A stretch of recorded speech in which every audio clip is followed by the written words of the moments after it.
Good evening, everybody. It's always nice to have people in our audience, especially students. So welcome, students.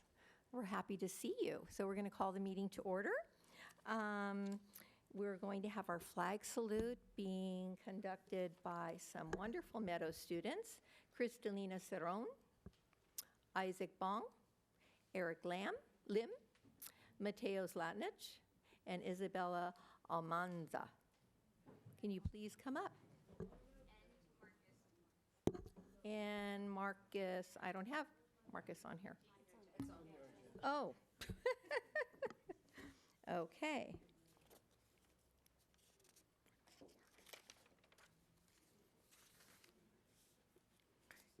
And Marcus Lee and Jason Thomas? Yes. Got it. Thank you. All right, everybody. You can start whenever you'd like. Ready, salute flag. I pledge of allegiance to the flag of the United States of America and to the republic for which it stands, one nation, under God, indivisible, liberty and justice for all. Thank you. Excellent.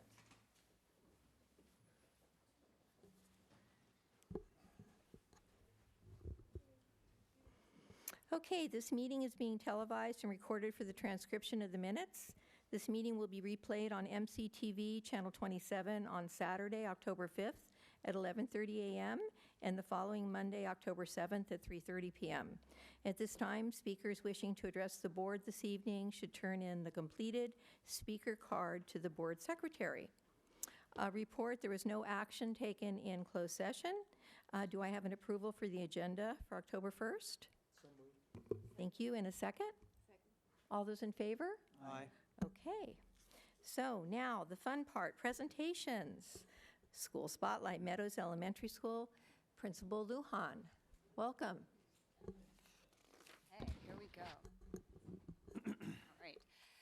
Good evening, President Ferrario, board members, Superintendent Faperser, and Cabinet, and members of our audience. It's good to see everyone this evening. Oh dear, how do I make it? Sorry. Perfect. All right, now we're really good because I can move the slides forward. Okay, so this evening I'm going to present the Meadows School-wide goal, how they, and then provide some highlights on the board goals and as they relate to the LCAP goals that we have for our district, and we'll close with our 1920 bright spots for Meadows. So, our school-wide goal this year is to develop, implement, and monitor the effectiveness of lessons that support the development of the whole child. This year, with all the teachers rolling out second steps, some teachers piloting science, many teachers digging in deeper into English language arts, we decided to take a step back, and really consider our individual classes and the individual needs each class presents, and give teachers the freedom to kind of focus on what do they think their class will most benefit from.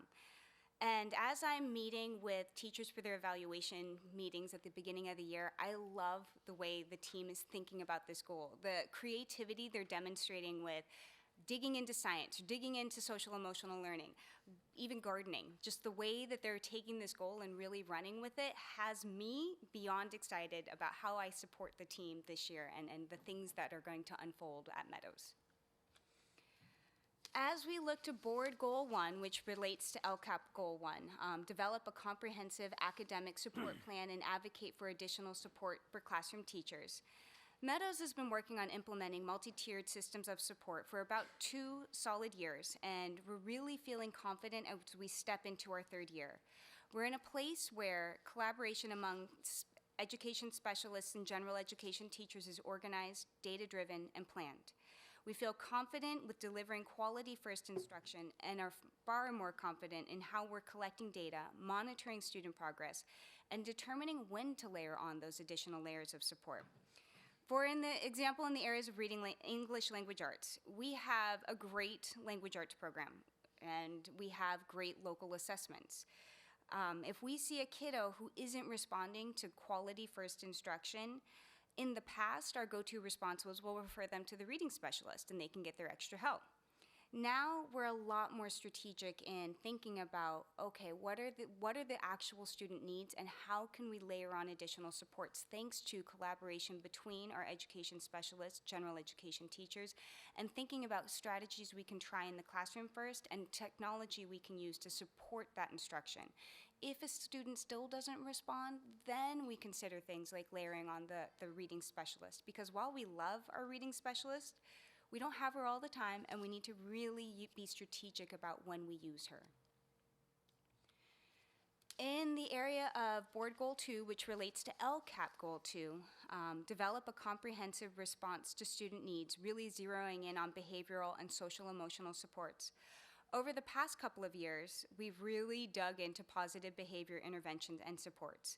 At this juncture, elements of our behavior matrix are posted throughout our school. One of the posters featured here is actually part of our matrix of behaviors we expect in the hallway. So be kind means using no voice, and being safe means you walk in the hallway. And so kids are very clear about the expectations we have. And students are really responding positively. Very quickly, we can turn behavior around just by asking, was that a safe choice? And students really are responding quite positively to our reward system, being caught making Meadows marvelous, and they love their names being called on Fridays. Honestly, if I am 5 minutes late for calling students for caught making Meadows marvelous on Friday, there are at least 3 or 4 students who have snuck out of the classroom under the guise of I need to go to the bathroom to come remind me that I need to call the students who were caught making Meadows marvelous. So we're really excited about our work in this area. In the area of Board Goal 3, which relates to LCAP Goal 3, develop a plan for social emotional learning and self-care both for students and adults. Beyond PBIS, every member of the team is really excited about the rollout of the social emotional curriculum's second step.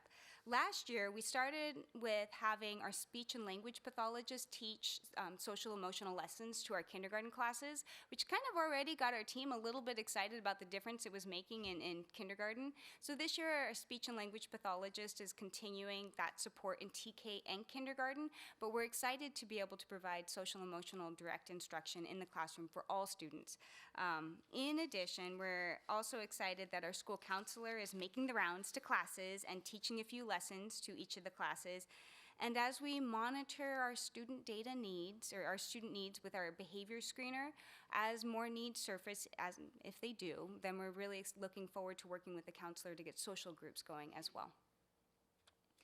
And then with Board Goal 4, which relates to LCAP Goals 1 and 2, develop a comprehensive system for collaboration. Collaboration is never a problem at Meadows. We have a great team, both at the staff level and at the parent level. But this year, I have to say, I'm really excited about the purposeful and strategic ways in which collaboration is organized. At staff meetings, thanks to the new structures that the district office has put in place, our staff meetings are organized around curriculum, positive behavior interventions and supports, and social emotional learning. At the staff meetings, when we don't have district content to cover, we meet in grade level bands and with the support of an education specialist. That might be a speech and language pathologist, that might be our SAI teacher on site. And their teams are talking about how students are doing and how do we layer on supports when a kiddo isn't thriving, because every kid can and should thrive. Collaboration at La Garza grade level release time is focused on district initiatives and on science. And outside of this, I absolutely love popping into classrooms and seeing Julie and Jackie collaborating with our newest teachers as we provide that support for with induction for our newest teachers. The other team I have to call out that I love collaborating with is our Meadows Pto. Every parent on that in the Meadows Pto is filled with such passion, energy, and enthusiasm. I'm often reminded that the smartest thing I can ever say to them is, "Yep, that sounds like a great idea. How can I help?" And that brings me to our highlights, and sorry, that was an error I should have fixed. It's actually 1920. I'm looking forward to the coming year, not past year. So in the coming year, we're really looking forward to some professional development in environmental literacy and gardening. Our gardening program is definitely expanding, and all our kids are getting out into the garden this year. Science pilots, composting, continuing our buddy program, grade level buddies. We even have a school-wide kindness project, which is every class is coming up with 4 words to describe kindness, and they're making banners and hanging them outside of their rooms. And then thanks to our PTO, we have kicked off Taco Tuesdays, Fall Carnival's well underway.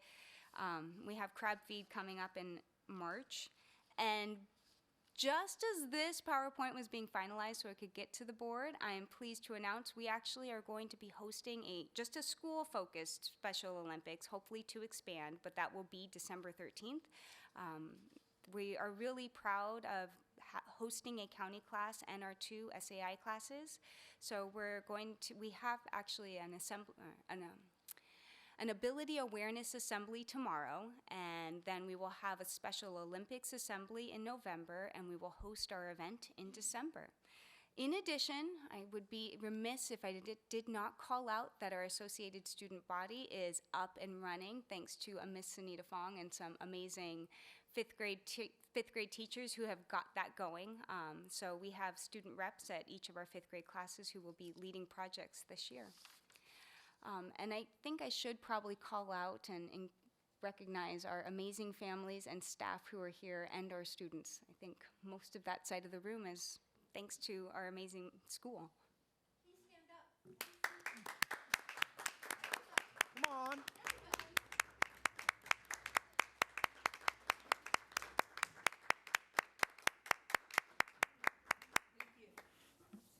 So honestly, I get the pleasure of talking about all the good stuff that happens, but really all that good stuff happens because of everyone over here and the 10 people who they represent.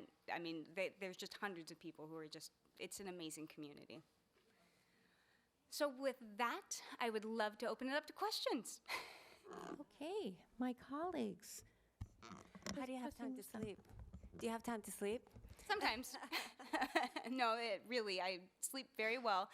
Days are busy, but there's so many leaders here. It's just all about empowering them. Anyway, I'm going to embarrass you a little bit here. Uh-oh. I know your parents know you as your principal, but you're also a trustee for the South City School District, but you're also a board member for the San Mateo School Board Association. And behind the scenes, she does a lot of work behind the scenes at the county level. And I know both of us are working on the homework. I know as a school district, we passed a new policy, learning beyond the classroom. San Mateo High School is doing the same thing. And I know we're doing a presentation in March about homework policies across the districts in San Mateo. So anyway, thank you for all you do, but then also thank you for all the teachers and the parents and the support that you give your principal. And of course, the kids. Very much. Thank you. I do have a question. So when you were talking about, we noticed that students got an issue, and rather than referring that student right away to the reading instructor, then you talk about layering. So maybe can you give us an example of what this layering looks like, you know? Absolutely. So I think back to a couple years ago. We had a TK student who was not eating lunch, and we could not figure it out. We had a bunch of specialists, school psychologist, counselor, teacher. We're all sitting around trying to figure out, how do we get this kid to eat? Because he has horrible afternoons. He's hungry. And we knew that the behaviors that we were seeing in the afternoon were all stemming from the fact that this kiddo was not eating. So we sat around and we thought about it, and then we thought, okay, well, let's try rewards. So we tried rewards for a couple of weeks, and that did not make a bit of difference. So we come back together and say, that support did not work. Okay, let's try a different support. And we thought about, well, who are people at the school that he really connects with? This kid loved our custodian, absolutely positively loved our custodian. So we did a quick training with the custodian on how do you do the counselor support of check in, check out. So the custodian would check in with the kiddo at the beginning of lunch, how's it going, and ask him what's his plan for what's the one thing he's going to eat today. And then at the end of lunch, you would check out and see how did it go. If he did actually eat, the student, his reward that he wanted was to just sweep with the custodian. And by God, it actually worked. So when we think about layering on supports, it's sitting down as a team and thinking, okay, well, we could use a bunch of big, huge interventions, but maybe it's just a quick conversation that really will fix the problem. Dana, I want to thank you so much for your leadership, and especially thanks to the parents and the kids for making Meadows what it is. Meadows is you. And I have to tell you that I don't think I've ever told anyone this before, but we moved to Millbrae so that our daughter could go to Meadows. We were in a different school district. Her friends talked about going to Meadows. We checked it out, and we thought this is the place to be. So almost 25 years ago, we came to Millbrae, and my daughter just received her PhD in the history of medicine. Wow. From Wisconsin. So we're very proud of that, and it just shows you what the education can do in Millbrae. So thank you all. Well, Meadows is always exciting, always things being done in the forefront of education. I'm looking at your list here, your highlights, and when I look over from the top to the bottom, it's all about emotional and social. It really connects with the kids. It really does, and I really enjoyed that. Your story right now with the little boy that doesn't eat is just heartwarming. Frank. And I love your stories like that. That means that your program is working. Your collaboration is working with your teachers. You have a great staff. You always did have a great staff up there. Great parents, great support. So thank you for your presentation. Thank you. Thank you. Okay, ditto on all of the preceding comments. And I, too, have two sons that went all through Meadows, and we moved to Millbrae for the school. So that's kind of a given. But I have to say that the staff, and a couple of them are here tonight, whose children I did have while I was teaching kindergarten at Meadows. I hate to even say that because that really shows my birth date. But anyway, it is a marvelous place to be, for sure. I just had a couple of questions, Principal Lujan.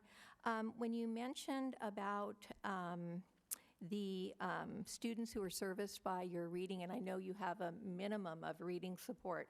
So are all grade levels serviced, or primarily the early primary grades? Typically, we support first grade and second grade readers. There are a couple students who we have in the upper grades who we realize are not reading at grade level.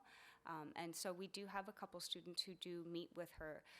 This year, we're also utilizing a lot of technology support because being a fourth grader sitting next to a first grader is not really a confidence boosting experience. So before we try that layer of support with the reading specialist, we have seen it be very effective, but we also want to be mindful of what is the message we're sending to the student when you're sitting next to a first grader. And so we're utilizing 2 different programs, Read Naturally, as well as Imagine Learning, to support reading within the classroom before we refer. The benefit of using technology is that, one, the teacher gets data on the back end that he or she can actually analyze and say, oh, when I pull this kid for small group, I need to target this specific skill, and they will start moving through reading levels. The other benefit is often with our technological programs for parents who have access at home, in addition to having access in the classroom, the student can work on the skills at home too, and the parent doesn't necessarily have to have a credential. The teacher just needs to say, work on these lessons at home. And also, that leads beautifully into our idea, or the future of restoring some instructional aids in the classroom, that those folks can help those students that are not being able, kind of slipping through the cracks, that we need to address those children as well. The other question I had, in terms of the reformatting of the collaboration time, so now with the programs that relieve the teachers at the same grade level, are they able to strategically work on certain projects during that hour or however long it is, rather than being kind of pulled in a lot of different directions? So the beauty of that grade level release time is that, one, the entire grade level team is absolutely positively released, and there's been some amazing leadership from our cabinet on what teachers should be working on during that time. And then we also have a couple of things that we wanted to work on in science, and so cabinet has been amazing to partner with in thinking through, how do we accomplish both? We move forward on definitely the district initiatives that need to move forward, as well as make sure that we're supporting teachers when they have a passion. Great. And just one suggestion. On your Board 2 LCAP Goal 2 in the hallway, I love it.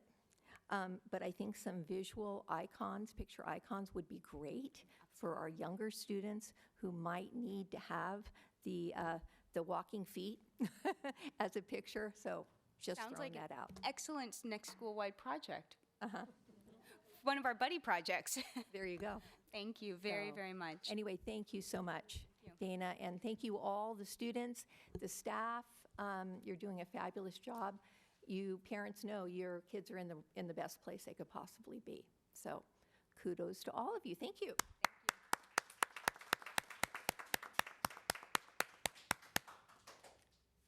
And cookies, right?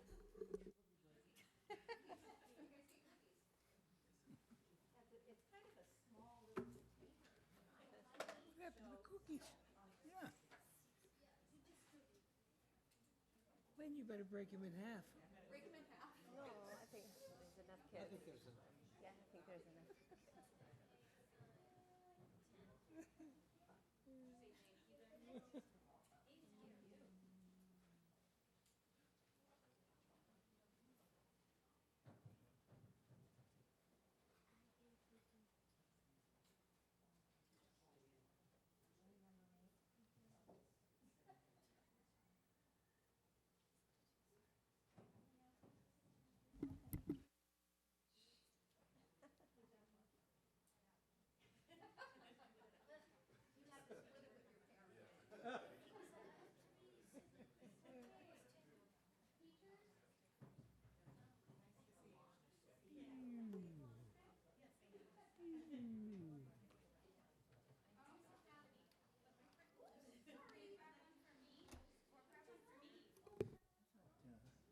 Board members got 10% of all cookies. Is that in there? Yeah, We got elected. with break that. me in half. Yeah.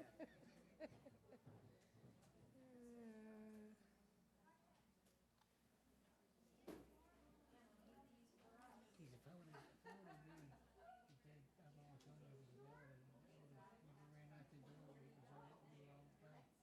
It was a little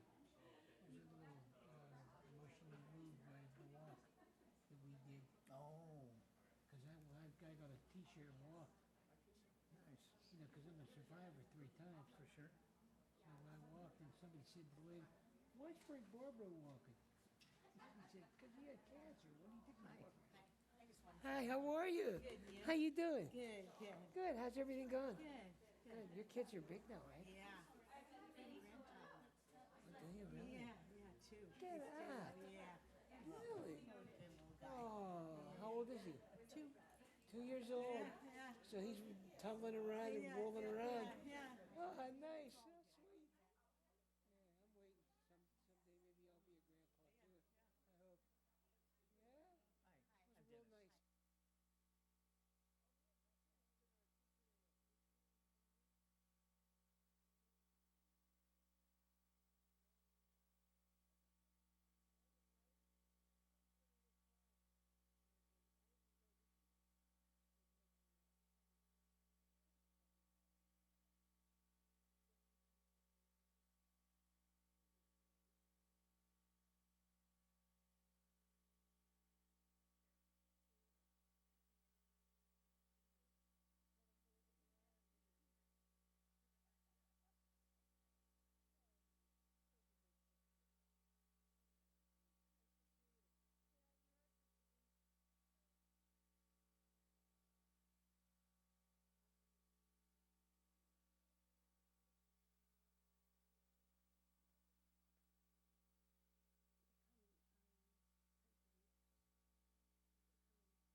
Look at the speakers on.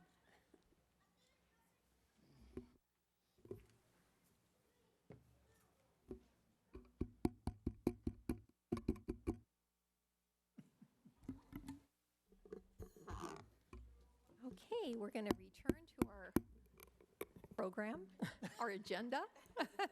So, yeah, slap, slap, slap. Student services, Tara Keith. Hello, members of the board, members of the community. We're excited to be back again to talk a little bit about what we've been up to in student services. So we have this exciting new addition at Taylor. In our applied academics program, we have started a coffee cart where our students are learning the skills that they need to hold a job. They're learning the soft skills in addition to the hard skills. They're learning a lot about money. They're learning about food safety. They're learning about customer service. And so you'll see Donald up here. He was very excited on the first day of delivery. And Cynthia, his mom, is so thrilled that he is finding such significant meaning in his learning. And as you can see from some comments from our teachers, that it's a wonderful addition to learning. And they just want to thank the teachers so much for how delicious it was, and they look forward to ordering next week. The students are excited because they're starting a loyalty card also, which is helping them understand why it's great to have strong customer service so that people keep coming back. And so as we're working on increasing the services within our applied program, we look to come back later with some other businesses that the students might be taking on. We're throwing out the ideas of smoothies, maybe adding some pastries to the coffee cart. They are going to start serving at the district office on Fridays, so if you'd like the link to put in your order, let me know. But really, Jessica Yee and Natalie White are the two teachers of the applied academics, and when we met over the summer to kind of talk about the vision and mission in serving some of our students who are going to be working more on their functional academics and really looking at building those skills, they took all those ideas and just ran with it. And so I just wanted to take this opportunity to let you know what's happening in that room, and if you want to order coffee, let me know. Yes. I'll take an order. Okay, great. As Principal Lujan also noted, our counselors have been busy. So we have our 3 counselors all the way to my left. We have Leslie Chen, Carla Senko, and Meredith Denton. Meredith and Carla are new to the district, and they have been welcomed with amazing grace by all of our teachers, all of our staff, and so they have visited. Carla has 2 more classes to do at the middle school, but every classroom introduced themselves, went over a lesson about what your counselor can do for you, how to access support from your counselor. And at the elementary schools, they've been doing it at obviously a very different level about how to get support and how your counselor can help you and the things that a counselor can bring. And they've been going into classrooms, reading stories, talking about feelings and emotions, and creating a safe space for students. So we're very excited about their work thus far. And then early on, coming onto the district, I was actually having a conversation with Vice President Musa about the IEP process and about our ability as district representatives to make sure that our families have an equal voice at the table and what that means. So myself, 2 school psychologists, and Miss Natalie White are taking part of a 3-part training at the county around facilitated IEPs and how to do some pre-planning so that we can make sure that families have everything that they need to meet us at the table with all the background knowledge and understanding of all the intricacies within special education so that they feel empowered to advocate for their students. So. And last time we were here, we talked a little bit about our district referral process. One of the things from President Ferrario was, how do we get our kids support when they need it? And I thought a lot about that. And I talked with our principals and said, why don't we do an online referral where there's some simple questions that teachers, counselors, principals can answer so that we're ensuring that we're deploying the right people to the situation? Because help's great, but if it's not targeted help, the situation never seems to get better. So since the last time we were here, we've had 7 district referrals through the process, 5 of which have continued to have ongoing support. So when we talk about our tiers of support in MTSS, those students we're still working with, so we would say they're kind of sitting in tier 2. We're trying out different interventions, seeing how that's going. We've had 14 non-referral responses. So for students or staff that are still learning the process, we're obviously going to deploy resources. We're hoping to redirect them to fill out the referral just as data points like we have talked about before, just to come back together and look at the numbers. Of those 14 referrals that haven't gone through the system, we have 10 that are requiring ongoing support. So when we talk about the targeted interventions, as Ms. Lujan was talking about in regards to reading, we're looking at more of the social, emotional, or the behavioral responses and how we're helping that student access their education to the maximum extent possible and learning skills and strategies to continue to access or to refocus and then gain access again. So we've been busy. So that's just a brief highlight of what's going on in student services.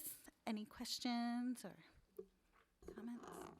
I just have to say, I am just so thrilled with what you've been doing in such a short amount of time, Tara. It's every time there's something that is brought up, you address it right away, and you're giving our parents a voice, you're giving our students a voice, you're giving our students at Taylor a reason for going to school every day. And I just can't say enough about the whole department. So I'm just, I'm thankful you're with us, and I'm just so grateful for our staff and our students. So again, another welcome. This is only September, right? Oh, it's October 1st. October today. So anyway, thank you for all you do. Thank you. I couldn't do it without my team. And we're increasing the team all the time, right? Thank you, MEF. Thank you. Mike has a comment. Yes, I don't mean this to be funny, but could you explain the coffee cart to me, like how it works? So the students with their teacher spend the day before coffee cart prepping. So they each have an assigned job. So who's the barista, who's going to do the money, who's going to take inventory, who's going to prepare the orders, how they're going to deliver. They track their route through the campus so that they make sure that the coffee is still hot. So the day before, they measure out all their ingredients. They make sure that they just started this new ginger, honey, hibiscus tea. So making sure that they have the right tea bags. And so they basically set everything up the day before. Then during third period, they brew everything, they get everything together. They have an online ordering system, so they make sure they fill all of their orders. The people that are going to go deliver the coffee, collect the money. We're working on making change, so right now we are asking for exact change because we're working on the next dollar rule primarily with our students in there. So if it's $1 and someone gives you a 5, we're still really working on that skill.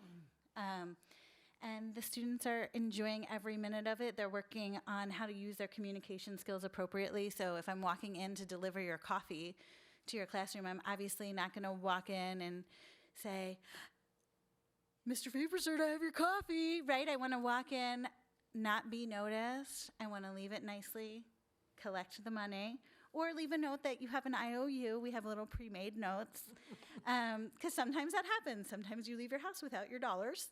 And then they're coming back, and then they're retaking inventory, figuring out what they need to purchase. Right now, we're just looking at 2 different circulars to figure out which one we're going to receive the most benefit for our money. So we're hoping it will be self-sustaining. They're just primarily selling to teachers, or? Just teachers. Okay, okay. Just teachers, 1 day a week. We're hoping to expand as the year goes on. But right now, we're off to a good start. And so our students are really excited. They've expanded their menu already to have hot coffee, hot tea, and iced tea. What a project. And so Miss Way and Miss E have been amazing, looking at all of the little details of remembering most of us have ice makers in our house. So when's the last time you had to fill an ice tray, put it in the freezer, wait for it to be frozen, and then figure out how to get it out without spilling it all over your counter? So all of those skills combined with our OT support some of our students are working on just such fine motor skills that being able to get the ice out of the ice tray by the end of the year, major success. So, Oh, great, fantastic. thank you. Just a general comment. Yeah. That we've had the pleasure of hearing a couple of your presentations so far, and I just wanted to say I enjoy them. Not because they're brief, because they are. But you hit the high points, and you keep it engaging. And I think, certainly for the benefit of our, listening public, or when people are here, I think that's important. All too often, the schools are accused of turning off the audience. That we don't present material in a way that the regular layperson sitting in the office understands what it is our message is. All they hear is a bunch of acronyms and programs, and I think that really it's so important for us. When we're trying to be transparent to the community, when we're trying to get the community's buy-in and support, that they really understand what it is you guys are doing, because what you're doing is important, and you really are doing a terrific job of getting the kids involved and making it a really good experience for them. So thank you for doing that. Thank you. Yeah, I also want to commend you on your presentation skills. And to let you know, I think this district-wide referral process is genius. I just think it's a wonderful idea, and I love how you took it from an idea that was given to you and you've turned it into something very concrete. So your leadership in that department and for our district is just amazing. Thank you so much. And let me know when the loyalty cards are available. They're ready now. Are they? Just Okay. let us know when you'd like to pick it up, or I can let you know the classroom you can stop by. Nice. Hey, very good. Thank you so much. Thank you. Yeah, no, I just want to say, it's nice that you can take what we say and listen. And I do want to say thank you for taking the opportunity for making the parents of kids with IEPs a consideration. So when you have a plan, so when you go into a meeting, because I know there's frustration on the school district and the teachers and the kids, but there's also a huge frustration on the side of the parents. And so sometimes when they go into an IEP meeting and their needs are not being met, it's very frustrating. So I just do want to say thank you for taking the opportunity and just, address that. Thank you.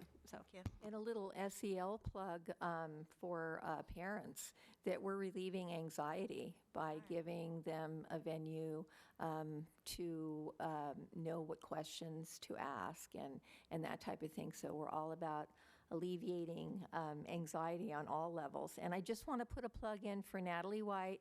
I know Meadows must be missing her terribly, because she is just she's the best. She's top-notch, and I hope we never lose her.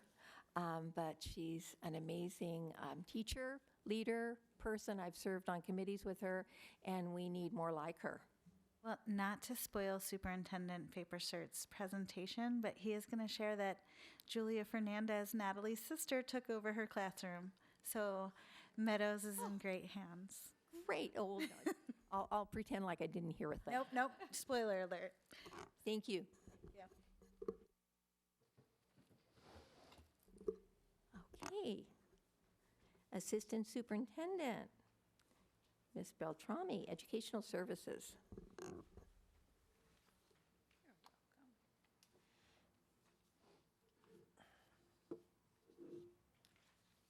Good evening. Tonight, I wanted to provide a quick update on what's been happening in our educational services since our last meeting.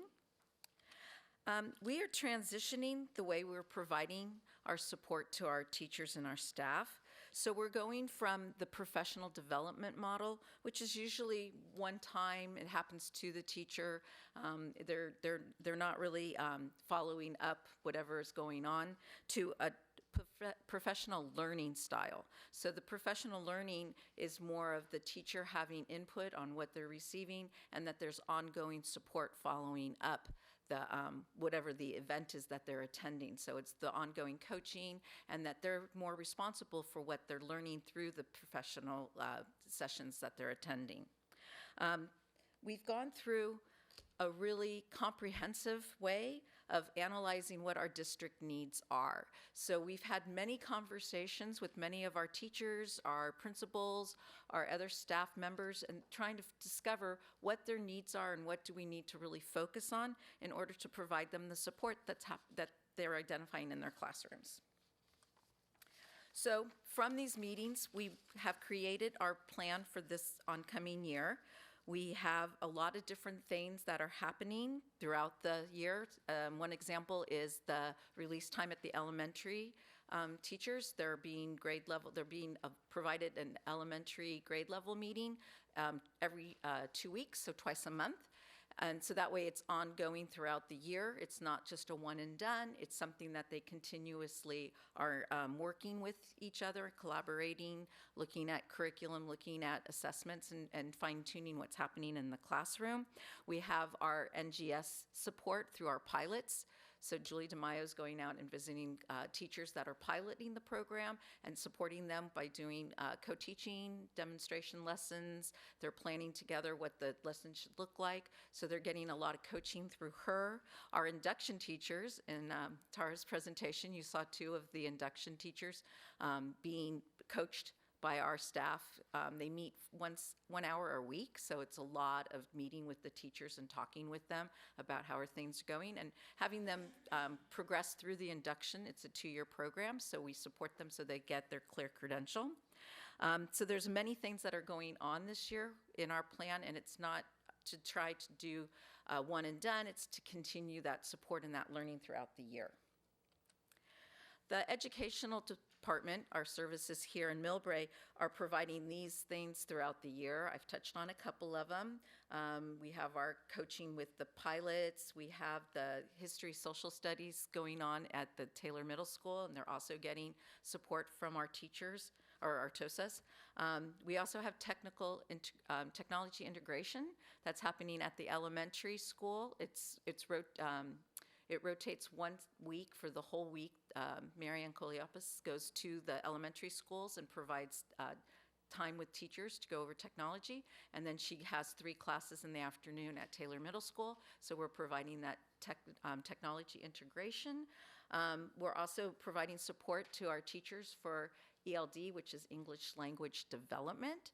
And we're going through the district cycles too. So each 4 times a year, we cycle through an academic meeting, PBIS, the Behavior Intervention, and the SEL meetings, and then that goes back to the staff meetings. And so what we discuss at the district level is communicated back to the to all of the schools. So this project of providing this continuous support takes a lot of people, because there's many teachers in our district that need to have that coaching and that time on campus, not just a one and done. So what we've done this year for the first time is we've reached out to the county office, and we've gotten together a plan for them to look at for the whole year. And what the county did this year that was different than any other year is usually we would go to one of their departments and they would provide us with an agreement. So we'd get an MOU with that one department for PBIS, and then we'd get another MOU for induction, and then we'd get another MOU for any kind of math support, because there's all different departments at the county office. This year, since we gave them the plan ahead of time, they've collaborated at the county, and they've put all of our services that we're asking for all in one MOU. And that's on your agenda tonight for discussion, 13.2. And it's because they're not in isolation from all different departments. It's all of the things that are going to be happening. So we have continuous PBIS training and coaching. One of the sites, Green Hills, is going to the county and receiving training as their leadership team. And then also the same department at the county comes out to us and meets with us at our meetings that we cycle through at the district level. And then they also go out to the sites and they provide leadership conferencing with the principals, working with their leadership team. So that's just one department at the county that's included in this MOU. We have our professional learning day that's coming up on November 1st. The county is providing 4 sessions at that training, and that's also included into this MOU. We have counting collections happening at Lomita Park. It was in place last year for kindergarten. This year they're helping the first grade teachers implement that same program where it's helping the students learn number sense. So it's a one-on-one type of counting program that gives them very concrete understanding of what counting is and what number sense is, what place value means. And then the tailored department meetings are working this year on history. They have a pilot that they're providing. And then English, they're looking at the new core literature that they want to implement to complement the new program that they just started. And math is continuing their work with the new curriculum, Illustrated Mathematics. They're looking at practicing in the classroom. So the county is also providing support ongoing to those different departments. So our keynote speaker that's going to be coming up on November 1st, just a month away from today, is Katie Anderson. She's from the Company of Conscious Teaching. These are some of the things that she has. She goes nationwide and does different presentations and talks and supports teachers on how they can change the ways that they're working in their classroom to support all the different students that are going to be crossing their paths every year. So these are some of the accomplishments that she has. We were very excited because her colleague came out one day last month and visited classrooms at Taylor Middle School and at Lomita Park, and she got to see our students in practice what they're doing in the classroom. And when she went back, she was able to fine-tune the presentation that Katie's going to be providing to really meet the needs of what she identified in the classrooms. So her idea to Katie is that we need to focus on student engagement, that our students do a really good job paying attention to their teachers, but a lot of it is they're being talked at. So she's going to focus on giving strategies to the teachers of how they can increase the students' conversations so they're more engaged in the lessons that are going on. And that's going to be one of the focuses of her talk at our PD. So we are going to have a keynote speaker on that day. And then after the keynote speaker, we listen to what our teachers were requesting. We're going to have sessions, mini sessions that they can sign up for. Just like if they were going to a conference, they'd have to choose what they're interested in and what they would like to see. So we have 6 sessions that are happening after the keynote speaker and before lunch. And then we have 6 sessions happening after lunch till the end of the day. And the way that this is going to work is that they're going to be receiving next week a Google form where they'll have the opportunity to read what each of the sessions are and what's the topic that it's going to cover, and then they can select the 2 sessions that they would like to attend. The Google form will only allow them 25 for each session, so if they don't do it quick enough, a session might fill up, and then they won't be able to take their first choice. So we're trying this out for this time to see how that works, and if everyone gets at least a first and second choice with their PD for that day. So we're really excited about this upcoming day, and I'm looking forward to sharing some of the feedback that we receive after the sessions are over, and see if we really were able to meet the needs that the teachers have identified that they would like to have more of. Okay, any questions? Or? Wonderful. Trustee Fama? Where is this going to take place, the training? It's going to be at Taylor Middle School. The keynote will be happening in the Shea Center, and then we have assigned different classrooms where there's tables that teachers will be comfortable at. So we looked at classroom configurations, and we have a whole list of different classrooms that they're going to be assigned to. You mentioned technology integration. What does that mean? It means using technology to teach the students how to, use the computer to write essays, to research papers, to take notes. It's using the computer in a way that really supports their learning, and it's needed for them to when they go on to college. So this is sort of new? No, we've been doing this. It's just every year we try a different way of providing the teachers that input and that coaching time. So we've tried it in some different ways, and this has been very successful so far this plan. So coaching the teachers to teach the students. Yes, so our technology specialist is actually going into the elementary classrooms for a week. She meets with different teachers. They co-plan a lesson, and then they help give it to the students. And so then that way the teachers are able to see how to integrate that technology into their lessons. It's a great support for the teachers. Yes. Wow, that's great. Yeah, I do. So, I really liked this presentation because one of I'm sure the basic things that parents always wonder about, okay, I know next Monday, little Johnny is going to be off school because it's a quote-unquote professional development day, okay? So what is that? What are the teachers actually doing? And so I think, number one, understanding that the current format is one that they have input into and that it gets them more engaged and interactive. Because so many times we talk to the kids and they say, well, how was class today? And it's like, gosh, it was so boring. Nobody wanted to get, the teacher was just up there quacking away, and there was no learning going on. Okay, and of course, I know that so many of our teachers, that's not their intent. That's not why they're there. But they do need that support in teaching them. Okay, today this is what we need to do. Because just like their own coaching, it's not one size fits all, and you can't talk at them. You have to get them engaged in the conversation, because that's the whole focus on our learning patterns now, right? So in the real world, we want people to collaborate. We want people engage and interact. So I think this was good information, and I thank you for providing it. And just a little more information, we're actually holding this on Friday, which is the day after Halloween. So we strategically chose that day because we thought that our students would really like the fact that they don't have to go to school the day after Halloween. And we are hoping that the teachers will all show up because they'll know that their kids won't be there and they won't be having to deal with the effects of what happened at Halloween. So. Good for Halloween. Good idea. I have one question. Quick question. I know you have 2 sessions and there's 6 topics. What if a teacher was interested in a topic that she couldn't get into or didn't have a chance?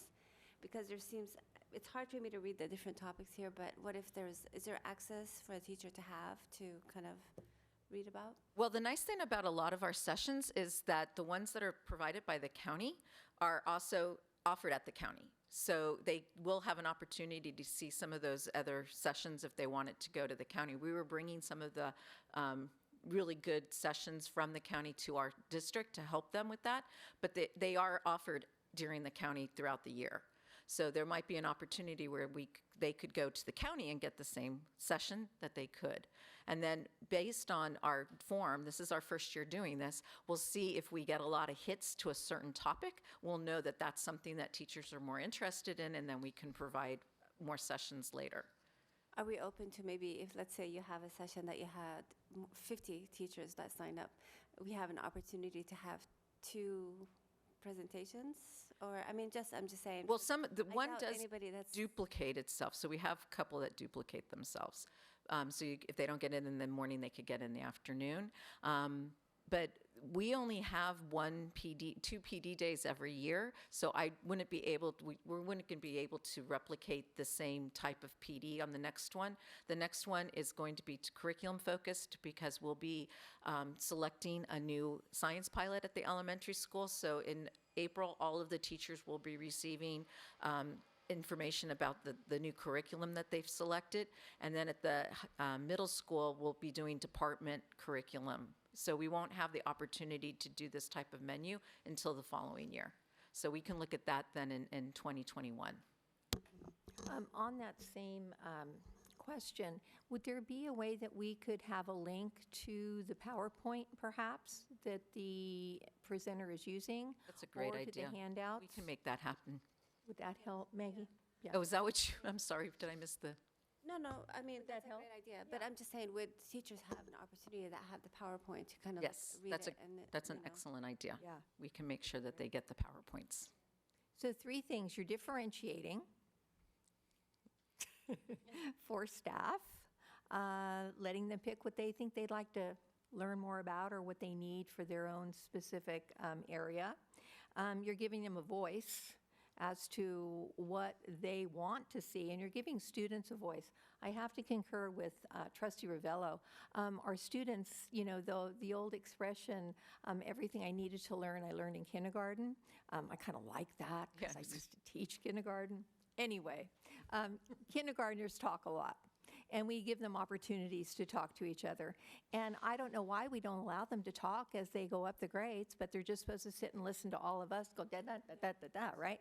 So I love that we need to learn how to engage students at school. And then perhaps they will have more conversations with their parents at home. So Might be a good connect. I love that. And if we're talking about being more communicative with each other and learning about each other's journeys and stories from SEL, then we need to know how to communicate. And unless we have these venues, we won't be able to learn how to communicate positively. So thank you, Claire. All those things I learned just from your presentation tonight, and I'm hoping everyone else will have that opportunity at the PD. So thank you. Thank you. Anybody else? Okay, thank you very much. Thank you.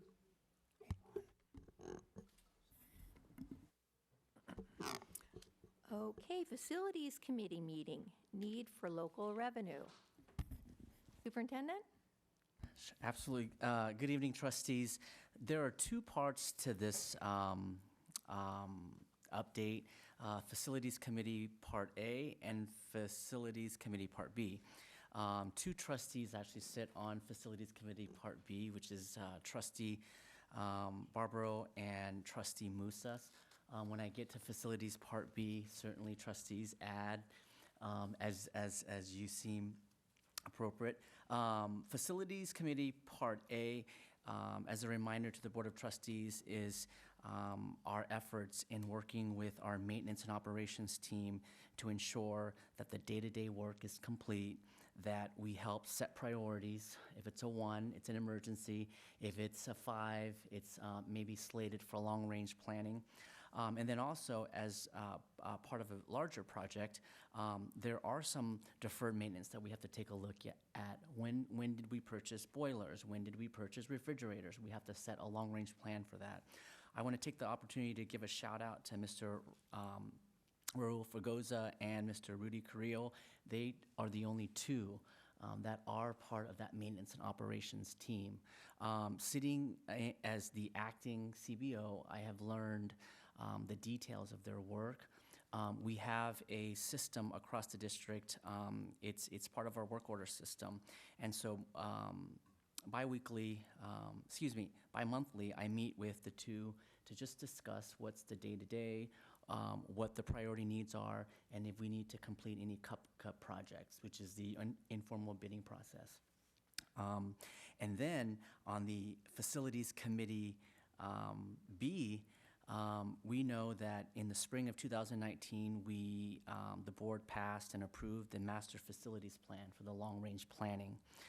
As part of that, we have to discuss funding options. One funding option is what we currently have in deferred maintenance, but line item. We also have to take a look at what are the possible matching grants that the state of California will match with school districts. And what we're recently engaging in is the possibility of a local funding source. And for a school district, it is a local bond. Trustee Musa and Trustee Barbaro had the opportunity to sit down with our consultants to discuss the feasibility of a local bond.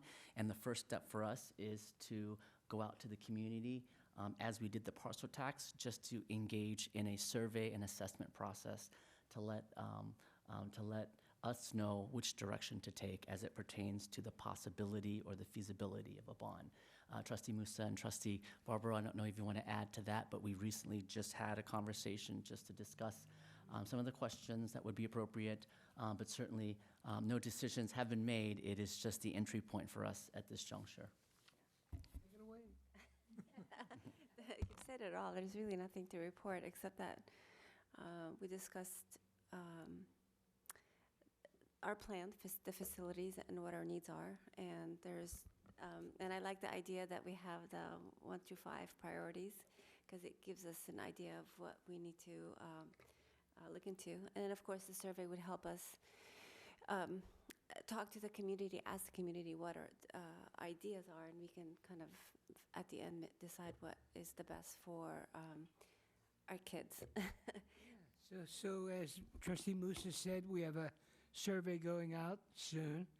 And, our charge really is to see what the community's needs are. And we have to listen to the community. We know that we had a private company go out and assess all our needs. We know that our schools are really old. We know that the last 2 times that we passed two $30 million bonds, the $60 million just wasn't enough. There was over $105 worth of facilities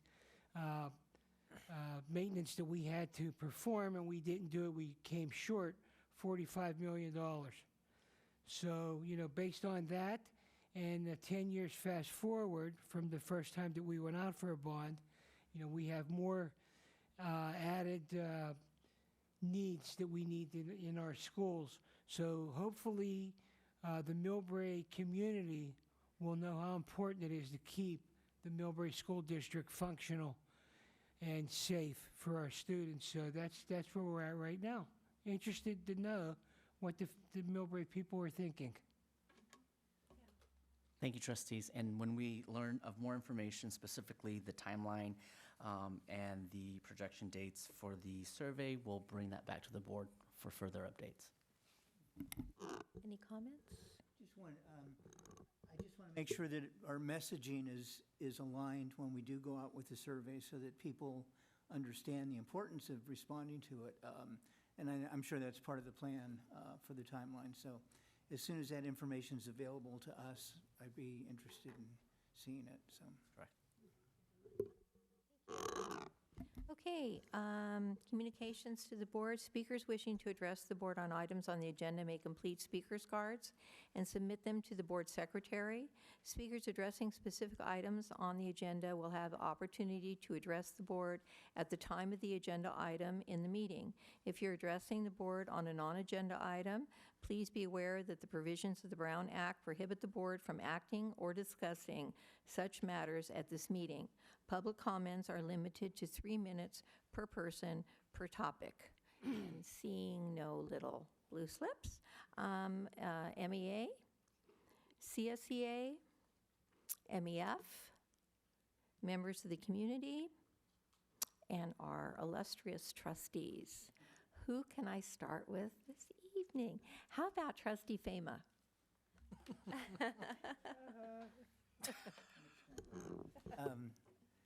I don't have a lot to report. I am very excited, though, that we are scheduling meetings again with the city on a subcommittee level to talk about issues of mutual interest to both of us. Things, traffic control and safety issues.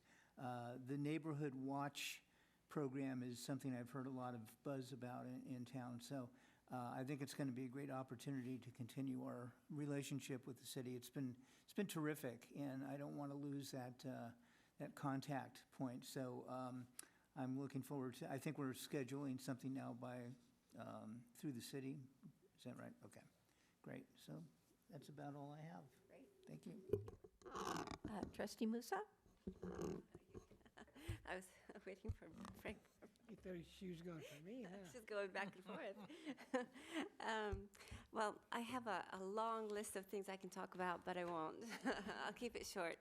I do want to talk about, I went to a PTA meeting at Taylor last week, and it was a great meeting because Mark, the principal, brought in the counselor, and I can't remember her name, Carla. And she did an exercise, which is kind of neat. She had parents come up. She brought a peanut butter jar with an oversized spoon, and she says, "Can you get the spoon into the jar?" And multiple parents got up and tried to do it, and everybody was like puzzled of what is going on here. It's like, what are we doing here? But the bottom line is we were talking about depression, right? And they said when a kid is depressed or someone's dealing with depression, we can't tell them, oh, it's okay, you'll be fine, we'll get over it, or it's easy, you'll be, we can't treat it that way. And that's where SEL comes in, and that's, and so as parents, it was a great turnout, a lot of parents there, and a lot of times when kids come to us and they're not happy, or they're not, they're going through some issues. And as parents, it's hard for us to kind of understand how to deal with them. So we just say, oh, it's okay, you'll be okay. And for us as parents, you think as a parent, like, you're doing the right thing, you're going to be okay, you're fine. But that talk is actually making things worse for them. So anyway, it was a really great exercise that it learned a lot. Anyway, sorry. And then what else? There was something else I would say. Oh, and speaking of SEL, which is I love, Taylor, they do it on Tuesdays right after second period, and every Tuesday it's consistent. And what I love the most is every Tuesday, like today, I got the email from Mr. Zader, Principal Zader, and today was I can't remember the topic last week, but anyway, it gives you an idea what they learned in classroom, and it gives you a topic how to have a discussion with your kids about what they learned. And today is how to make a difference in the world, so which is great. I'm really enjoying the SEL because kids don't come home and talk about what they learn in the classroom, but with the email that I get from the school, kind of gives me an opportunity to have a discussion with. It's an opener of discussion and once I open the discussion, it's amazing how much I can get Anthony to talk. So anyway, yeah, that's it. Thank you. Yeah. Thank you. So we talk about, community building and getting folks involved. So it just struck me, this past weekend, my wife and I had an evening away from the kids. They were both otherwise engaged. So we were in Burlingame having a nice quiet little dinner. And then we ran into some other folks, including, Trustee Musa and her spouse, and several other people that, we recognize from community activities. So these are all people, but the thing is, what was really nice is you recognize all these people as having been involved in different things within the community. There were people there that were MEF. There are people there that worked on the bond measure. Others, the spouses that were just supporting them. And so I thought it was a great illustration, though, of what can happen in a community. 15 years ago, what were we all doing? We certainly weren't being involved in this sort of thing, right? But, people told us about things.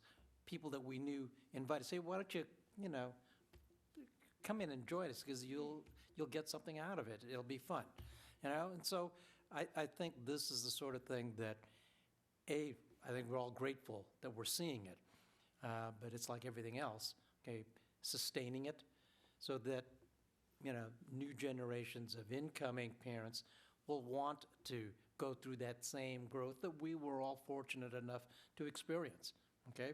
Because, again, 15, 20 years ago, we were not doing this, and how involved were we in what happens in our schools? So I think it's really gratifying when we see things like the Millbrae Community Foundation, their Riptide event, the Lions, the golf tournament, the upcoming Rotary Golf Tournament. These are all things that help get people that aren't normally part of the equation, get them to rub elbows with some other folks that are, and, hopefully you get them involved enough, one or two of them get the message, and, they join in on the fun. So, I mean, that to me was a very good thing, and it's something I think that we all should be aware of, that this is the way we keep the good thing going and get it better, is get more people involved in the party. Yes. Well, I had the pleasure of attending the Relay for Life at Taylor Middle School Saturday. My Lions Club was there at 10 o'clock to set up, and 11:30 we fed pancakes and sausage to, I want to say, about 170 people that were there. And it was a great event. It was great to have everybody in the Shea Center, Carolyn Shea Center. A lot of questions about the building and the facility in itself, and what it had and what it could do and what we could do with it. And we walked at the end of the ceremony, and I had the opportunity to walk also, and they gave me a T-shirt because I'm a cancer survivor, 3-time cancer survivor.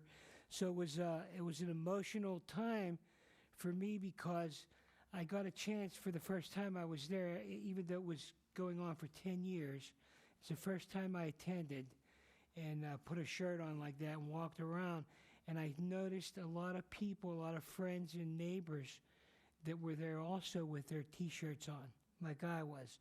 So I had the opportunity to go and sit for a minute with Miss Karen Batuki, who was fabulous, who ran that event, had an unbelievable team with her to put this really long, really hard event to pull off, and she did it. And I was really amazed and taken back by it, so I wanted to share that. Also, the Taylor Middle School will be having a pancake breakfast, and they haven't had one for a little while. They're having one in November, and they're coming to the Lions meeting in October, October 9th. They'll be there. I'll be there with them. And we're going to ask the Lions Club for a little bit more of a donation, because they are a middle school and not a grade school. And they have close to 900 kids in their school and a lot more students to serve. So I'll be there to back our administrators that are going to be there with the PTA. And let's see what else I have here. One last thing, I'm really moved by listening to Sel, listening to how we're embracing this new program for our kids. And I see the buy-in. I hear the buy-in every time we go somewhere and we listen to people get up and they talk about their experience and what they're doing, their committees, and the different tiers that they have. I really feel like this is something that probably school districts needed forever. Probably when we were all in school, we needed it really bad and never had anything even close to it. So I think we're on the right track with that, and I'll end with that. Thank you. Yeah, I agree. And just speaking to hook on to what Trustee Ravello was mentioning about, our community. Our community comes together so much more seamlessly, I feel now, and I have to say that it is part of our Superintendent Fapersert's attempt to bring MEF, PTA, PTO, PTA Council together. We all were at a meeting last week, and that's a good way for all of us to exchange ideas and communicate with each other in one forum rather than being just departmentalized or sectioned out. So thank you, Superintendent, for starting that a year or two ago, and it's gone so well, and I think it's showing in our community. So I just want to mention that. Wanted to thank those who came to the Millbrae Community Foundation event on Friday. It was a wonderful music event with the Riptides, a tribute band that were from the Beach Boy era, and many of them went to Cappuccino High School where the event was being held. And I just want to say we made over $10,000 Wow. to support the unmet needs in Millbrae. So we're a little tiny organization, but we're growing and we're doing all that good work. So thank you for those that supported that. One last thing, just listening to all the reports tonight from Principal Lujan, Tara, Claire, I recall a quote that I learned years and years ago, and it's about how we learn certain concepts. And it's tell me, I forget, show me, I remember, involve me, I understand. I'm sure you've heard that before, right? Anyway, I think that's what we're moving towards with our students, and we need to involve them because then we're going to have better understanding. So with that, we're going to move right on in our agenda to our superintendent.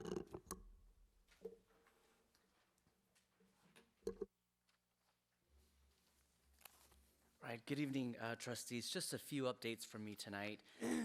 Tonight, we're going to look at Meadows and the new teammates at Meadows. We want to give a shout out to Principal Lujan for her presentation. Two items in terms of facilities update, and then lastly, events and upcoming dates that the board will be looking forward to. First, we have Ms. Dima Shahada, who is a 5th grade teacher at Meadows. She is a Millbrae own resident.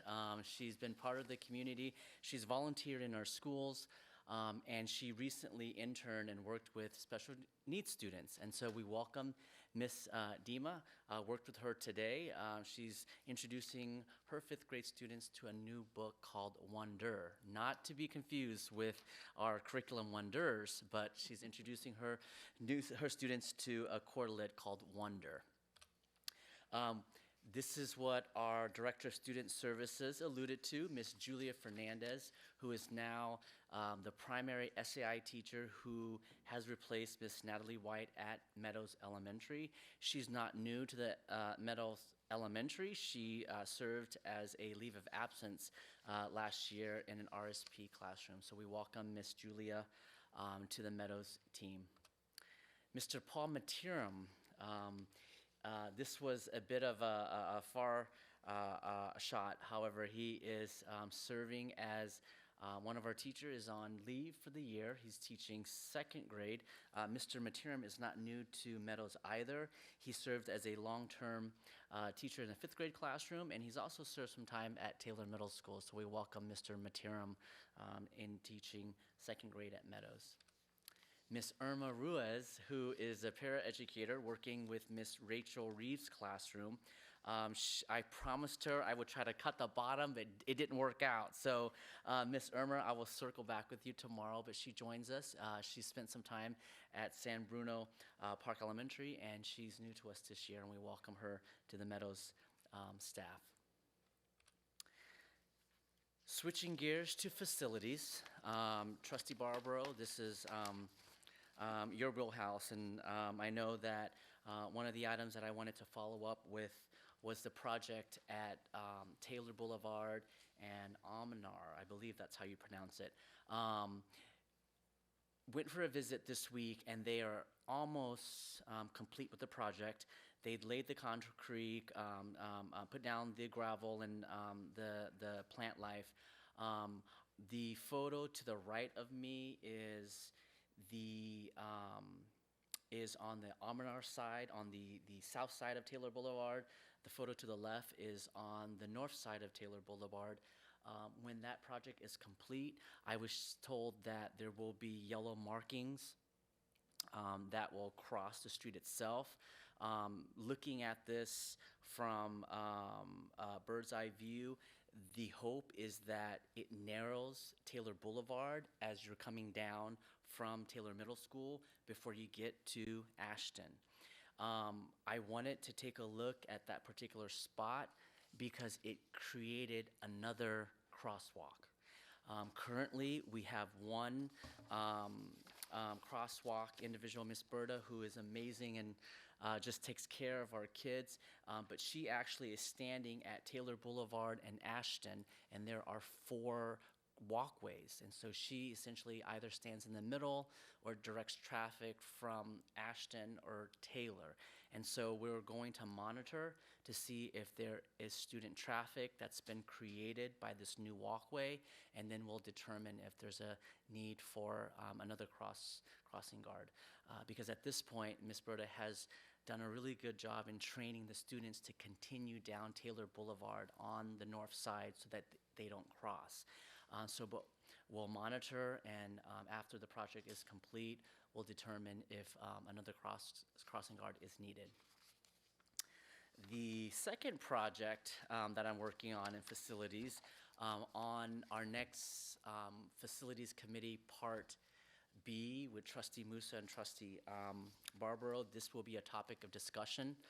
I don't know if you can make out that particular sign, but I have been in discussions with our city officials, and some of those toilets are in need of replacement. We are having a conversation about who owns the restrooms. They are on our field.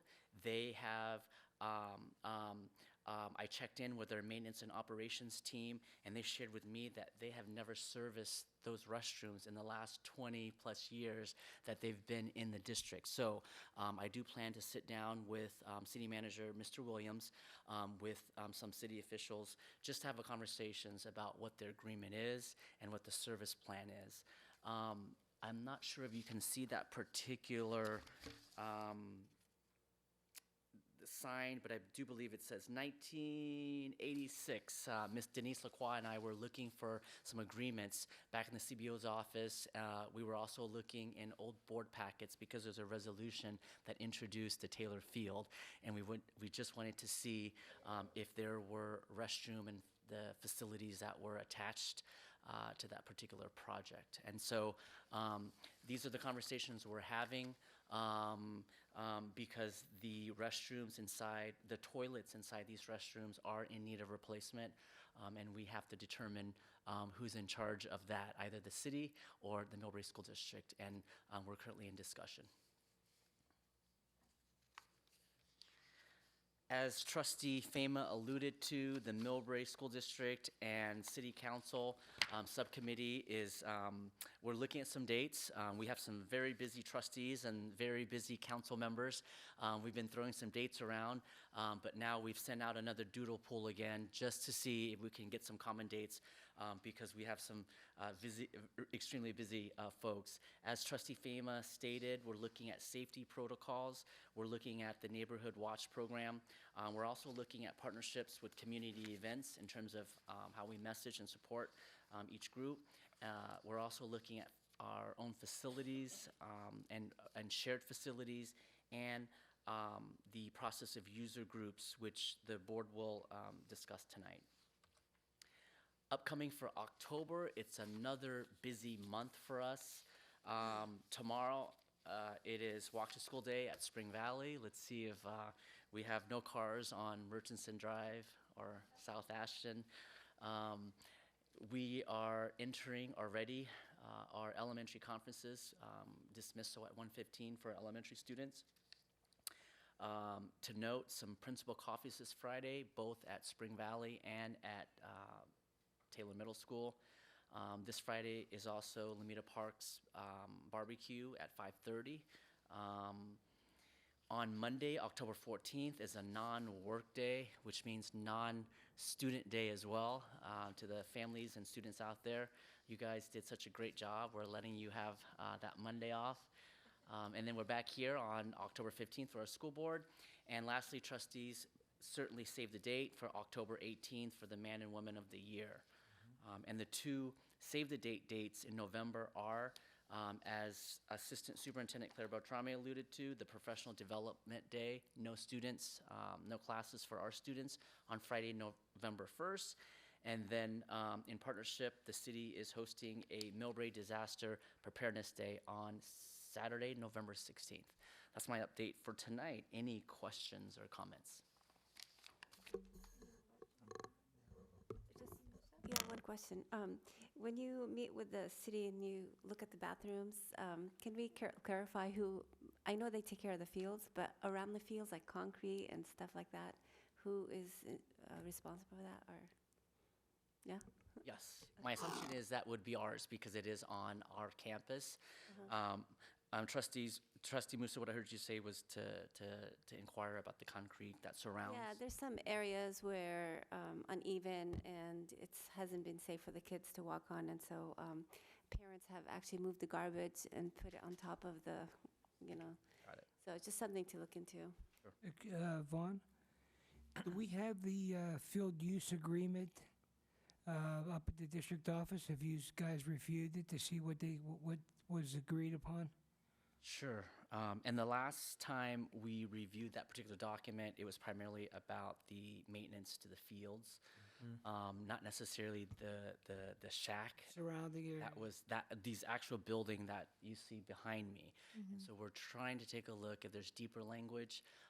My assumption is that there might be documents at the warehouse that house the resolutions that were passed. I don't know, Trustee Ferrario, if you remember an Eve Bressling as the superintendent at the time. So it was during that superintendent's reign. That is a long time ago. And so, yes, Trustee Barbara, we will take a closer look at that review to see if some of these structures exist as part of the agreement. The field use agreement that I'm talking about was done, I want to say, 10 to 12 years ago. When the fields were done, right? Yeah, when the fields were done. I sat in on those meetings. We had 3 attorneys in those meetings, and, it took a couple of days for all the paperwork to be drawn up. So I know it's not just a couple of pieces of paper. It's pretty intense. So I'm just wondering what's in there, yeah. Who's responsible for the watering of the fields? The city is. Okay. They're responsible for the full maintenance. Okay. They pay for the water. Yes. Thank you. Do they pay for the water? Probably not. Let me Probably not. indicate It's that all on my water. I don't inquiry know how they list. would pay for it. Huh? Let me include that in my Ooh, inquiry that's list a lot as of well. money. So, so trustees, I will bring that back to our first committee with the facility committee in October.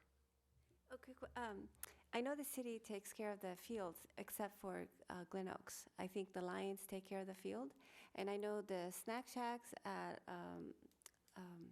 Green Hills and Taylor, the Lions have been actually, last summer they upgraded and they did all that work. So it's Yeah, not the city.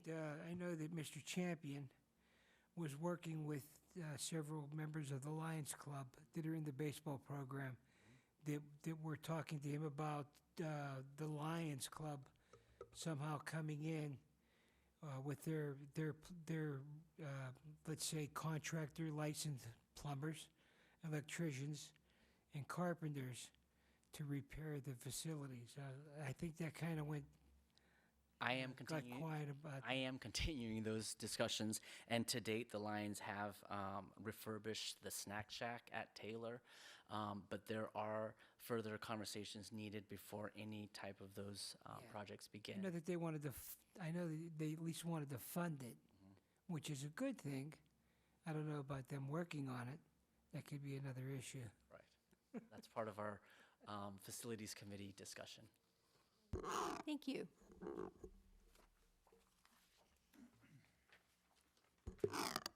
Okay, consent agenda. Do I have a motion to approve? Move to approve. Thank you. Second? Second. Great, thank you. All those in favor? Aye. Motion carries. Thank you. Okay, district business. Approval, there's a recommended action. It's recommended that the Board of Trustees approve the revised CBO job description as presented. Trustees, tonight, the revisions that you see are highlighted in yellow, primarily to update some of the roles and responsibility that we're expecting the CBO to carry out, as well as some legal requirements that's been recommended by legal counsel. So tonight, the updated chief business official job description is presented for board approval tonight. Do I have a motion for the action? So moved. Second? Second. All those in favor? Aye. Motion carries. Thank you. 13.2, the recommended action is that the Board of Trustees approve the 2019-2020 San Mateo County Office of Education Support Service Agreement as presented. And I think, This is Claire, in yeah. regards to what I had covered in my presentation. It's the first time the county has combined all of their different departments into one MOU. Instead of doing 5 separate ones, they've now put them all together. So it's up to the board. At this point, it's recommended for the board to approve this item. do I have a motion to approve the recommended action? So So moved. moved. Thank you. Do I have a second? Second. Thank you. All those in favor? Third. Aye. Motion carries. Thank you. Okay, 14.1, discussion facilities user groups. Superintendent? Trustees, there are 2 documents that support this agenda item. The first document is on page 76, and the second document is on page 77. Just an outline or just a description to each document, and then I'll throw the discussion out to the board. On page 76, this was a board-adopted in 2015 in regards to how we prioritize our user groups. And it's just slated, 1 as contracted users, 2 category users, 1, 3. The priority meaning that we have, if you're a category 4 user, then we have to consider you after we have completed our agreements to the category 1, 2, 3, and 4. And so that's how we have identified the different priorities and category users. And then on page 76, you'll see the current rate in terms of facility user fees. These fees were calculated using the California Department of Education's formula guide, not necessarily a requirement. However, it is merely a guide that school districts can use following best practice. This was also board approved in 2015, February 3rd of 2015. And so I present this tonight to the board just to see if there are any questions or any guidance for our next board meeting for October 15th. Okay, trustees, this is a discussion item. Trustee Barbaro? Who are the contracted users? Contracted users range from folks who we have had agreements with. A Child's Way is considered a contracted user. Happy Hall is considered a contracted user. La Garza may be considered contracted users. These folks have either joint agreement use with us or their license agreement or leases. So they have the top priority. They have the top priority because we either have contracts that were in place many years ago or they've signed multiple year contracts. And so we have to allow that space or ensure that we have that space for them. Is there not a fee involved? There is a fee involved. Okay, so, So those folks have maybe a different memorandum of understanding because it could be that they have a 3-year contract. It's not listed here because they're not just renters or they're not just one-time fee users. I'll give an example. The daycare facilities, the Montessori facilities at Glen Oaks, they would be considered contracted users. And so we would not allow Category 1 or 2 folks to use their facilities because we have multiple year contracts with them. Right? So those are those licensed facilities. A Child's Way at Spring Valley, Happy Hall at Meadows and Green Hills. Those are the user, when we talk about priorities, we cannot use those facility spaces to rent out wanted for, to go in and use it for a meeting, no. correct. They could use another room in our, Correct. That's not being used, and then we go down the different category users. And so that's a good question. Okay. questions, comments? To just ask, this fee schedule we approved in 2015, and I would assume that there should be updates to that based on both economics and what the state is now saying in terms of what we should be looking at as far as charges. So I'd request that we go ahead and take a look at that, because obviously we don't want to charge a penny more than we have to. I think our role in handling the rentals is we must recover our costs. We can't give that stuff away. So I want to make sure that we're very tight on what it is we're charging and can explain that to users as well. I'll bring that back to the board. Yeah. Trustee Musa? Yeah, no, I just wanted to say, whoever uses our facilities, that should be upfront, knowing it, and that's not specific, just everyone, PTAs, PTOs, any organization that uses a facility should know ahead of time that there are fees, minimum fees, even though there's no, like PTAs, I know we don't charge rental fees, but there's custodial fees, and if you use the kitchen, that's a different, That's an additional fee. that's an additional fee. But these prices are just a suggestion, right? So the rental fees, The rental fees are adopted fees by the they're school adopted, district, but yes. The fees. However, the rental, no, so the user, the custodial and the food service, I get that, but the rental, the facilities, is that set prices, or is it room to negotiate the price? Does that, I understand your question. So when the CBO's office presented this back in 2015, the official did at the time use a formula that's been established by at the state level. And with the formula and looking at our facilities and looking at neighboring districts, these fees were presented to the board for adoption. And so the fees that you do see is a board-adopted fee. It's not a negotiable item just because it was adopted by the board. One of the things that we can do, as Trustee Fama had requested, is to bring back possibly current fee structures. My argument would be that they would probably increase just because we're in 2019. This was 4 years ago. So Trustee Musa, to answer your question, the negotiable item is if our staff brought back the fee schedule to the board and the board negotiated within their own structure before it is approved. That is where the negotiation happens. When a fee structure is adopted by the board, it is what we use for all facility users.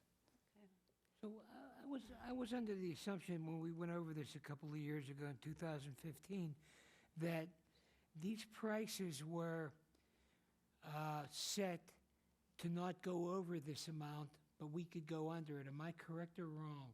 We could go under these, but we can't go over these prices. Does that make sense? We could go on, we could choose to charge lower prices, but we can't go over these prices. Am I right or wrong? I don't know. The fee structure itself is Yes. helping the district establish just baseline, just where to begin.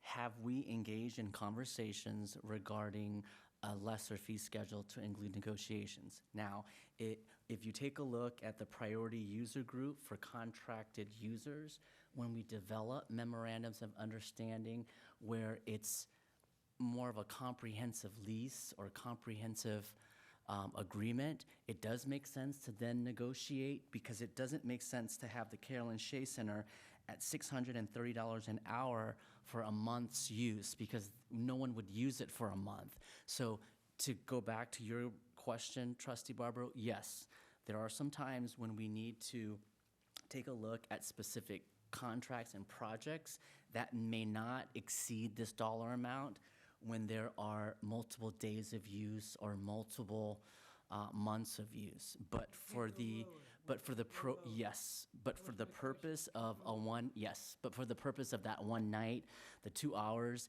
it is very difficult for the district to negotiate a price, just because these are the set standard prices. Correct.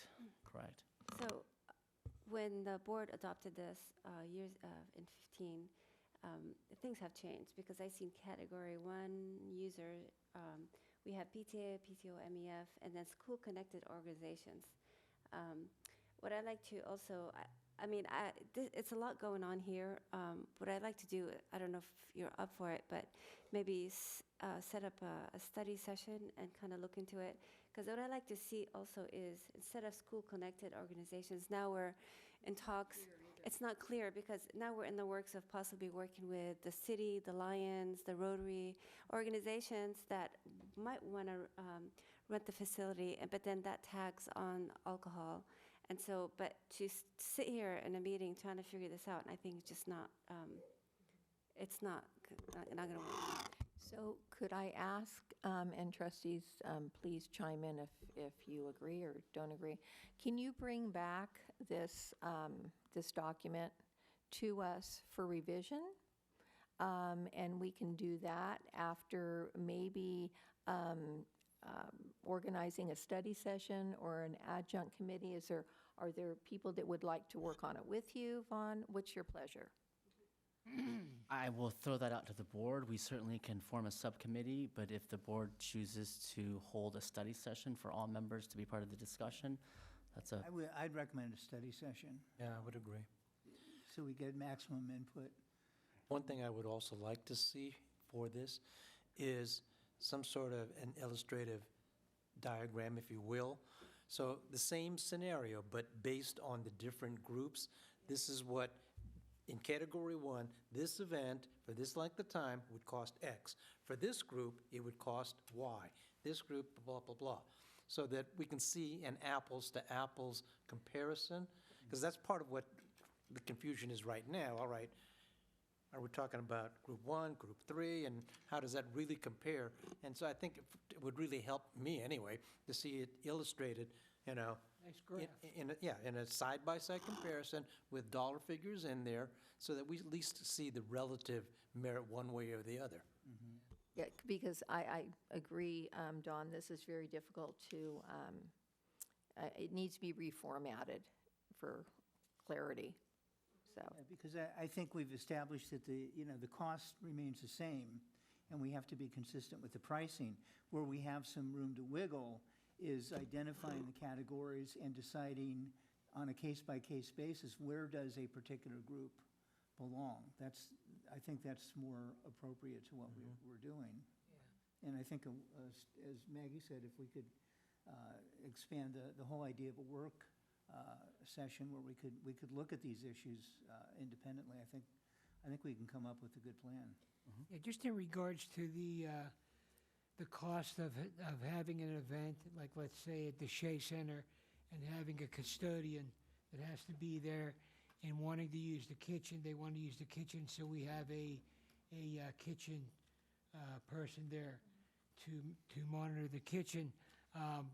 In my conversation on Saturday at the Shea Center with the Lions Club and Deirdre from the Rotary Club and a couple of PTA persons that were there, I explained to them that they would absolutely have to pay for a custodian and a KitchenAid if they wanted to use a kitchen, and have an event there for, to have a custodian to clean.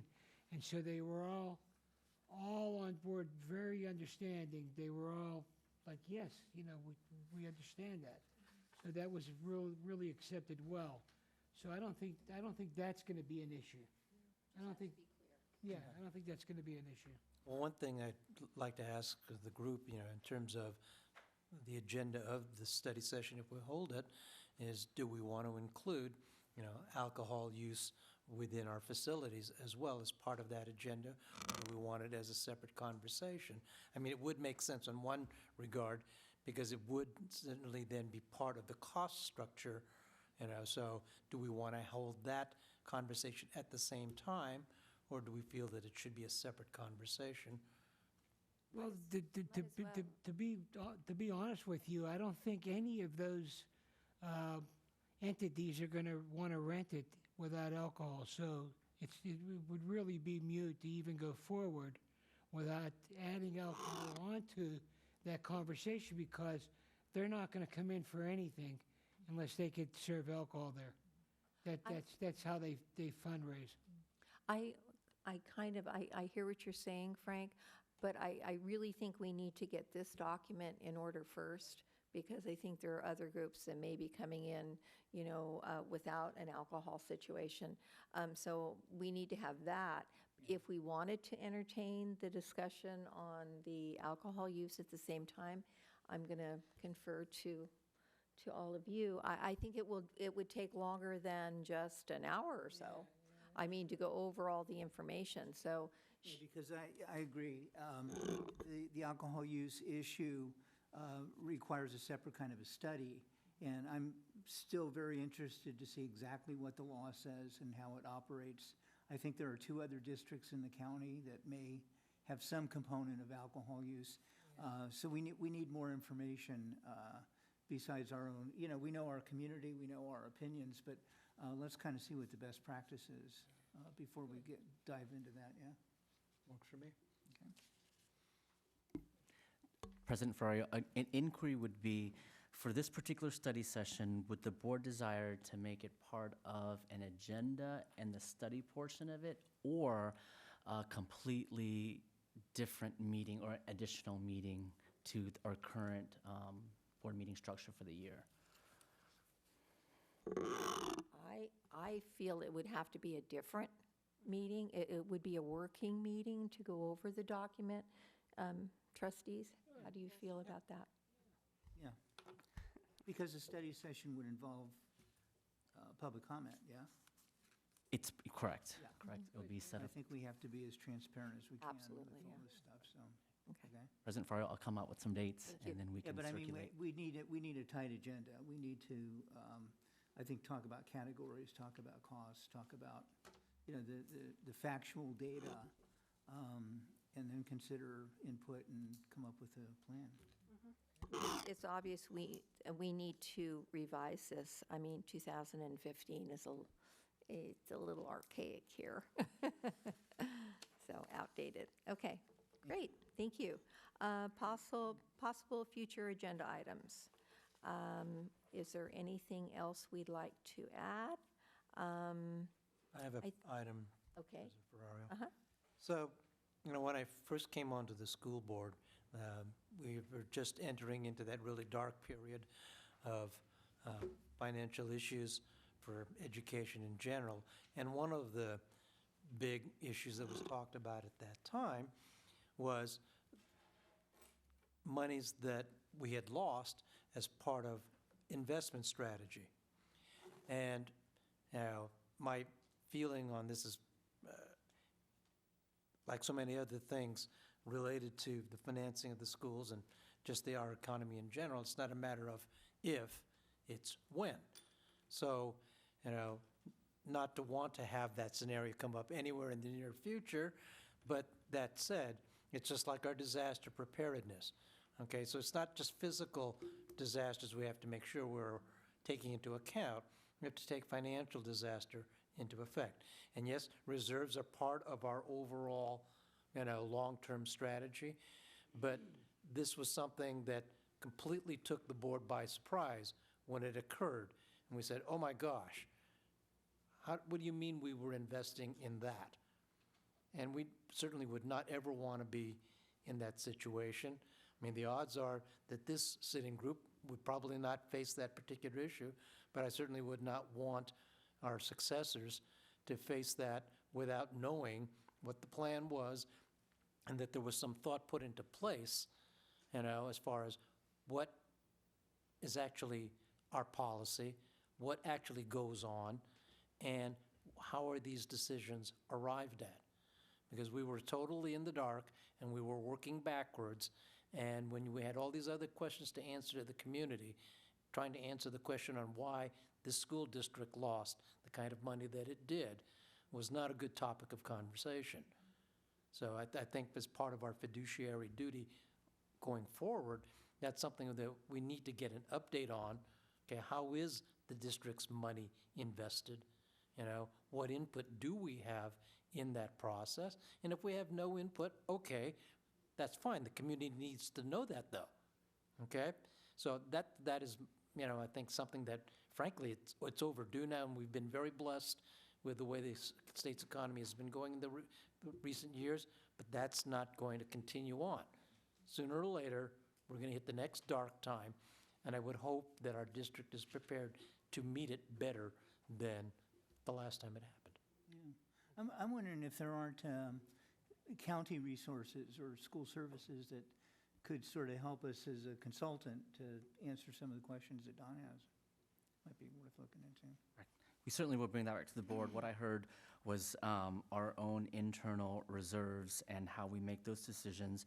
And when Trustee Ravello alluded to investments, we're looking at both district and county. Yes. Because sometimes we belong to JPAs Exactly. that we may not have authority over. So I'll bring that information back to the board.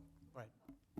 So on 15.4, facilities project camera, I know we talked about it, we've asked for more information, but, based on President Ferrario and I doing several walk-arounds at Taylor and a couple of other schools, walking with the sheriff of Millbrae, Conkle, and his input, and living next to Taylor Middle School for 26 years, I just wanted to go on record to support cameras at Taylor Middle School as a pilot program for the Millbrae School District. And that's it. So what kind of information should we ask our superintendent to gather in regard to that? A cost? We were going to Or go over the just- costs. We're just a pilot project at Taylor. So superintendent, that give you some direction on just this little mini project. Where the police department Exactly. suggested that we start right there because of the size of the facility. And the openness of it. Yeah, the openness of it, all the entry ways that we have, different streets, and also the people that go in and out of it at night. It's not well lit. Good, okay. All right, anything else? Okay, this meeting's adjourned. Thank you, everybody. Thank you. Ahead of time, good job.